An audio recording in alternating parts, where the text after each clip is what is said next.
వినాయక చవితి అంటే చాలా మందికి చాలా గుర్తొస్తాయి. కానీ నాకు వెంటనే ఉండ్రాలు అలాగే ఆడిదైతే గుర్తొస్తది. ఉండ్రాలను మేము ఎలా చేసుకుంటామో చెప్పేసాను కదా! ఈరోజు ఆడిది ఎలా చేసుకుంటామో చెప్తాను. ఈ ఆడిదని కూడా రెడ్ రైస్ వాడి చేశామన్నమాట.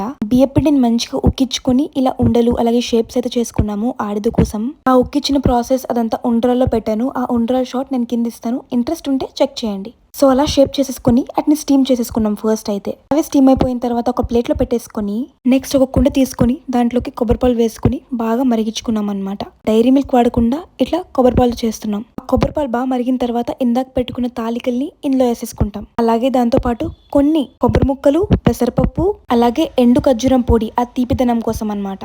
అదంతా వేసుకొని బాగా మిక్స్ చేసేసుకొని కొంచెం మరుగుతుంది కదా, అలా మరిగిన తర్వాత బియ్యపిండిలో కొంచెం వాటర్ వేసుకొని మిక్స్ చేసుకొని ఇది అలా వేసుకోవాలన్నమాట. ఇది ఇలా వేయడం వల్ల ఏమవుతుంది అంటే కొంచెం కన్సిస్టెన్సీ థిక్ అయ్యి బాగుంటది. ఇప్పుడు దీంట్లోకి కొంచెం ఉప్పు అలాగే కొంచెం యాలకుల పొడి వేసి బాగా కలిపేస్తే మా తాలికలతో చేసిన ఆడిదైతే రెడీ అయిపోయింది. And advance happy Ganesh Chaturthi. By.